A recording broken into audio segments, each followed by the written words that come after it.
Hello everyone, how are you all? I hope you all are safe and healthy.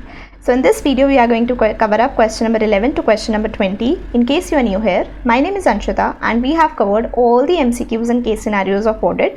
In case you want to see those videos, please check out the description box below. Also we have covered a few case scenarios and a few MCQs of law. In case you have not seen those, please check out the description box below. So let's begin with question number 11 today. So question number 11 is, due to non-compliance of certain requirements under Companies Act 2013 not amounting to fraud, a company was required to restate its financial statements for the financial year 2016 to 2017 during the current year. After the financial statements were restated, it was found that the managing director of that period, who is now retired, was paid excess remuneration to the extent of rupees 5 lakhs. State whether such excess amount is recoverable or not. So this provision was there in which section? Section number 199, recovery करने के लिए.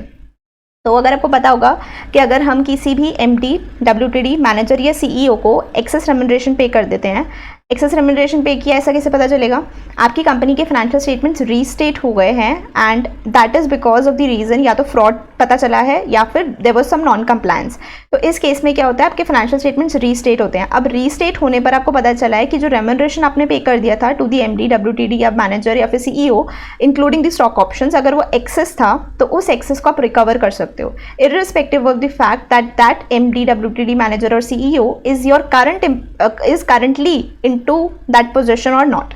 तो past वाला बंदा हो या present वाला बंदा हो, डज नॉट मैटर, आप वो अमाउंट एक्सेस रेम्यूनरेशन रिकवर कर सकते हो. देयर इज नो इशू, जैसा सेक्शन 199 बोलता है. Let's check. Nothing can be recovered तो गलत है. Excess amount shall be recovered irrespective of whether at present he is MD और नॉट, तो ठीक लिखा हुआ है. फिर भी हम दो ऑप्शंस और हैं जो उनको पढ़ लेते हैं. Only 50% of the excess amount is recoverable because no fraud is involved. Wrong. 25% he recover हो सकता है because no fraud was involved. Incorrect. So the correct answer is yes, excess amount can be recovered irrespective of the fact whether he is a present MD or not. Okay.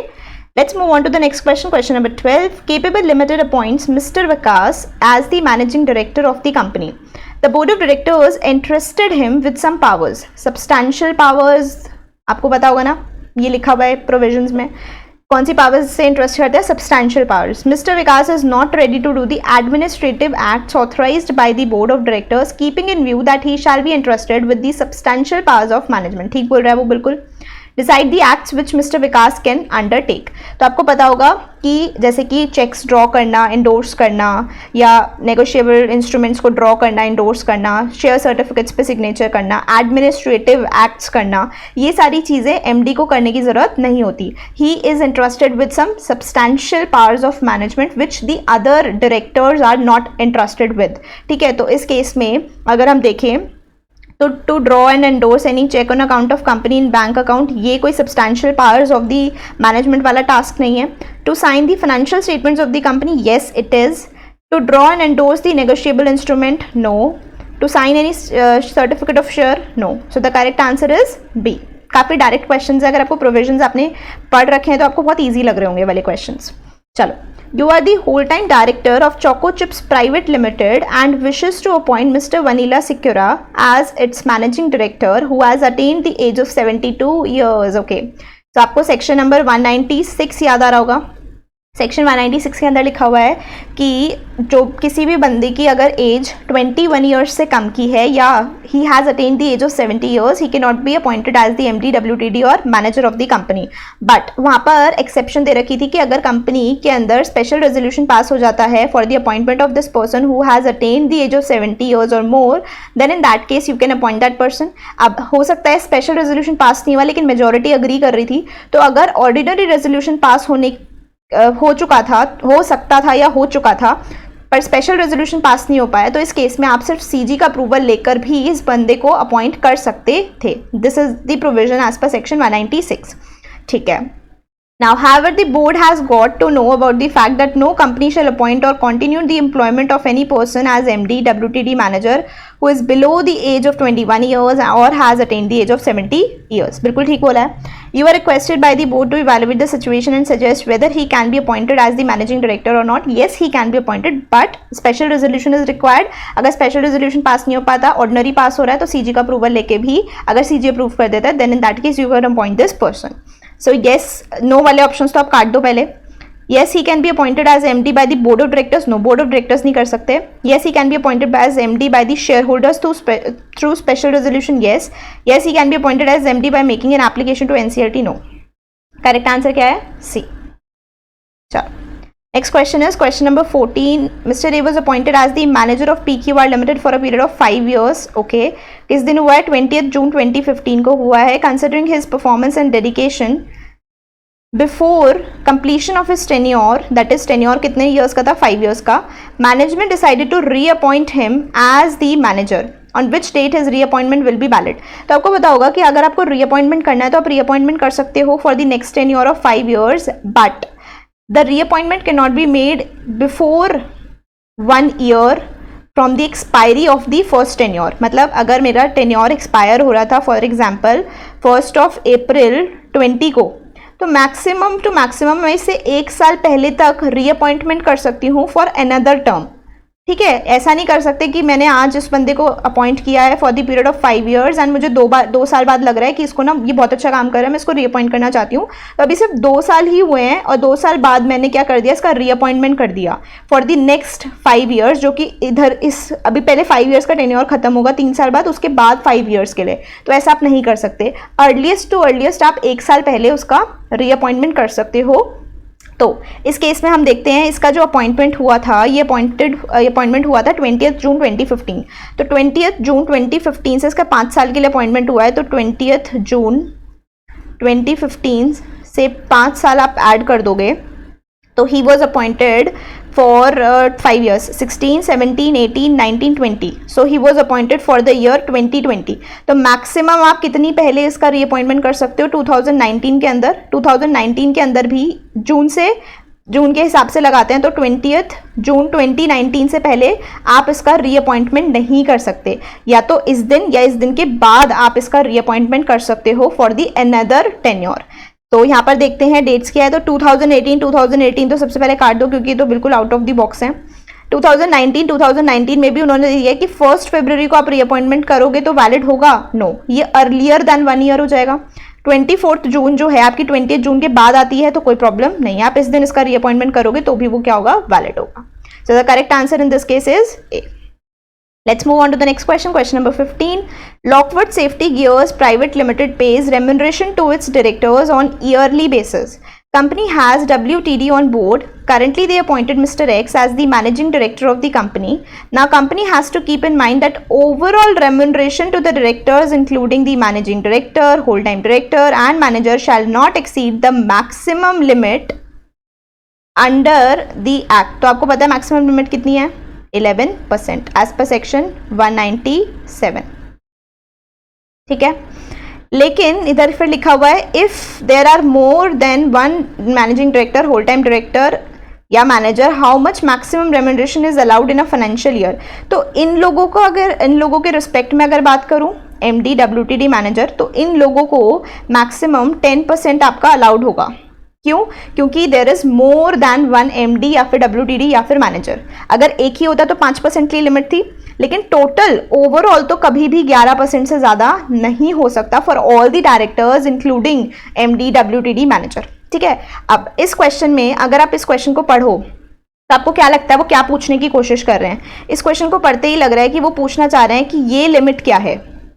ठीक है, तो prima facie आप answer क्या टिक कर दोगे? 11%. But इस question का जो आंसर इंस्टीट्यूट ने दिया है, इंस्टीट्यूट के हिसाब से इसका आंसर है सी. उन्होंने इस प्रोविजन के रिस्पेक्ट में इसका आंसर दिया है कि मैक्सिमम रेम्यूनरेशन इन लोगों को कितना अलाउड होगा इन दी फाइनेंशियल ईयर. तो मुझे क्वेश्चन में थोड़ी सी गड़बड़ लग रही है क्योंकि मेरे को जब भी कोई प्राइमा फेसी पड़ेगा तो यहाँ पर उन्होंने क्योंकि बोला हुआ था कि मैक्सिमम लिमिट से एक्सीड नहीं करना चाहिए ओवरऑल रेम्यूनरेशन, तो उस हिसाब से प्राइमा फेसी आपको दिमाग में सीधा 11% ऑफ द नेट प्रॉफिट्स आएगा. बट लेकिन क्वेश्चन को पता नहीं उन्होंने किस तरीके से, उन्होंने सिर्फ लास्ट वाली लाइन के बेसिस पर आंसर किया हुआ है, तो उन्होंने आंसर 10% दे रखा है। तो मैं इस क्वेश्चन के लिए श्योर नहीं हूँ कि इसमें क्या होना चाहिए था। मेरे को अब पर्सनली जो है वो 11% वाली लिमिट सही लग रही थी, बट आपको जो भी इसमें सही लगे, इंस्टीट्यूट का आंसर 10% है, आपको जो लगता है आप उस हिसाब से सिलेक्ट कर सकते हैं। पर्सनली मुझे 11% इसका आंसर सही लग रहा है, बट आई डोंट नो, अगर आपको कुछ लगता है कि कुछ और रीजनिंग है या कुछ और लॉजिकल एक्सप्लेनेशन है जिसकी वजह से सिर्फ 10% ही आंसर होना चाहिए था, 11% किसी हाल में नहीं हो सकता था, तो प्लीज़ मुझे भी बताना यार। मुझे तो इसका आंसर 11% ज़्यादा मोर अप्रोप्रिएट लग रहा था while reading this question. But फिर भी अगर आपके पास बिल्कुल मतलब कन्विंस्ड आंसर है ना कि नहीं 10% ही होना चाहिए था किसी भी केस में, 11% तो कभी आपके दिमाग में आना ही नहीं चाहिए था, अगर ऐसी वाली एक्सप्लेनेशन है तो प्लीज़ मेरे साथ शेयर करना, it will really help me. Okay, चलो let's move on to the next question, question number 16। Americo company limited, a company incorporated under the companies act 2013, तो ये क्या है, एक पब्लिक कंपनी है, wants to appoint Mr. Ashwin as the whole-time director of the company. Mr. Ashwin travels to abroad for the business commitments and usually resides outside India for a period of 12 months. तो यहाँ पर पहली चीज़ wants to appoint as whole-time director है, ठीक है, अभी तक appoint नहीं किया। दूसरी चीज़ जो इंपॉर्टेंट है वो ये नोट है, Americo company limited is a company established in SEZ, ठीक है। Now Mr. Ashwin wants to know the eligibility conditions with respect to condition of resident in India. कौन से section? Section 196. For the appointment of full-time director, you are a qualified chartered accountant. A dear friend to Mr. Ashwin is required to help him out considering the provisions of Companies Act. तो इसमें आ जाते हैं companies act के section 196 के हिसाब से, अगर किसी को आपको WTD मैनेजर या MD बनाना होता है तो एक कंडीशन होती है कि वो रेजिडेंट ऑफ इंडिया होना चाहिए। मतलब from the date of appointment, if you have to say preceding 12 months from the date of appointment, वो इंडिया में ही होना चाहिए for the period of 12 months from the date preceding the date of appointment। पर अगर हम provisions को अच्छे से रिकॉल करें तो SEZ के केस में ये रेजिडेंट ऑफ इंडिया वाली कंडीशन एप्लीकेबल नहीं है। तो इस केस में अगर mister Ashwin whole time director बनना चाहता है तो क्या उसको रेजिडेंट ऑफ इंडिया होना चाहिए? ज़रूरी नहीं है। तो यहाँ पर वो सिंस बता रहे हैं कि वो बंदा 12-12 महीने बाहर ही रहता है, तो क्या वो MD नहीं WTD बन सकता है? हाँ बन सकता है। क्यों बन सकता है? The reason being the company is a SEZ company. अगर SEZ नहीं होती तो उस केस में definitely he would have not been allowed to become the MD WTD manager, तीनों के लिए सेम ही कंडीशन होती है, ठीक है। तो ये उस केस में एप्लीकेबल नहीं होता। But because of this important note कि वो SEZ वाली कंपनी है, the person Mr. Ashwin is definitely allowed to become the whole-time director. चलो, let's read the answers. Options. Mr. Ashwin should be resident in India, that is staying in India for a continuous period of not less than 12 months immediately preceding the calendar year. पहले तो ये काट दो, ये भी गलत था कि रेजिडेंट इन इंडिया होना चाहिए, लेकिन ये रीजन भी बहुत ये चीज़ बहुत गलत है क्योंकि आपको नोटिस करा होगा रेजिडेंट ऑफ इंडिया की डेफिनेशन में दिया हुआ है preceding the date of appointment, not the calendar year. तो ये preceding the date of calendar year वाले जो ऑप्शन है ना, इन्हें तो काट ही दो, पढ़ने की जरूरत ही नहीं है। फिर आ जाते हैं नेक्स्ट ऑप्शन पर, option number C, mister Ashwin should be a resident in India, तो ये भी गलत हो गया। That is staying in India for a continuous period of not less than 12 months immediately preceding the date of appointment, ये चीज़ यहाँ पे ठीक लिखी थी, बट वो रेजिडेंट होने की कंडीशन इस पर एप्लीकेबल नहीं हो रही, तो इसीलिए ऑप्शन गलत है। Mr. Ashwin is not required to comply with the condition of resident in India as the condition of staying in India for a continuous period of not less than 12 months immediately preceding the date of his appointment does not apply to a company established in SEZ। Correct answer है बिल्कुल। तो question 16 का correct answer क्या है? D। Let's move on to the next question, question number 17. FNI Limited, a listed company under the Companies Act 2013, has Mr. Abhishek as the CFO of the company. Mr. Abhishek has been in full-time employment at FNI Limited. Now Mr. Abhishek has been offered to be a whole-time director at MN Limited, in which more than 51% of the paid-up share capital is held by FNI Limited. So there is a company, FNI Limited. ये एक listed public company है, listed public company है, इसने 51% stake रखा हुआ है अपना इन MN limited, तो ये इसकी होल्डिंग कंपनी हो गई, ठीक है। ये बता रहे हैं कि ये मिस्टर अभिषेक जो हैं, मिस्टर अभिषेक CFO हैं FNI लिमिटेड के नाउ, और ये फुल टाइम एम्प्लॉयमेंट में है। एक चीज़ नोटिस करना, FNI एक लिस्टेड कंपनी है, ठीक है। लिस्टेड कंपनी के केस में सेक्शन 203 के हिसाब से होल टाइम केएमपी रखने की रिक्वायरमेंट होती है, जिसके हिसाब से आपका ये सिंस फुल टाइम एम्प्लॉयमेंट में भी है, सीएफओ भी है, तो ये आपका WT केएमपी हो गया, whole time KMP. Whole time KMP कहीं और जाकर केएमपी नहीं बन सकता, लेकिन वहाँ पर एक एक्सेप्शन है कि अगर सब्सिडरी कंपनी है तो वो केएमपी बन सकता है। डायरेक्टर बनने में कोई रेस्ट्रिक्शन नहीं है, बट केएमपी बनने में रेस्ट्रिक्शन है, राइट। तो यहाँ पर अगर हम देखें, सिंस ये सब्सिडरी कंपनी है तो क्या कोई रेस्ट्रिक्शन होगी कि वो होल टाइम डायरेक्टर बन जाए, मतलब एक केएमपी बन जाए एट MN लिमिटेड? तो नहीं, यहाँ पर कोई प्रॉब्लम नहीं होनी चाहिए। Mister Abhishek seeks your advice whether he can proceed with the offer of WTD considering the provision of companies act. Yes, कोई प्रॉब्लम नहीं है। रीजन क्या है? क्योंकि सब्सिडरी कंपनी है, सब्सिडरी नहीं होती तो केएमपी नहीं बन सकता था, डायरेक्टर बनना चाहता तो बन सकता था, है ना। चलो, mister Abhishek may proceed with the offer of WTD, ठीक है, as KMP shall not be disentitled from being a WTD in any company after obtaining the permission. No. Mr. Abhishek shall not be able to proceed. गलत। यहाँ पर एक note दे रखा है कि ऐसा नहीं है कि वो छोड़ रहा है एज अ CFO FNI में छोड़ रहा है, ऐसा नहीं है। वो वहाँ पर भी अभी भी CFO रहने वाला है, होल टाइम KMP रहने वाला है, and additionally he is considering कि वो WTD बन जाए, तो ठीक है। नाउ नेक्स्ट ऑप्शन क्या है? Mister Abhishek may proceed with the offer of WTD at MN company as that company is a subsidiary of FNI, बिल्कुल ठीक। Mister Abhishek shall not proceed, गलत। सो करेक्ट आंसर इसमें क्या हो जाएगा? सी। चलो, let's move on to the next question. Question number 18. Hasmukh Limited incorporated under the Companies Act 2013 have a WTD, Mr. Ram, who has been reappointed in the annual general meeting held on 28th of August 2019. So, एक public company है, public company के पास एक WTD है जिसका नाम mister Ram है, उसको reappoint किया गया है AGM के अंदर जो 28th of August 2019 को हुई है।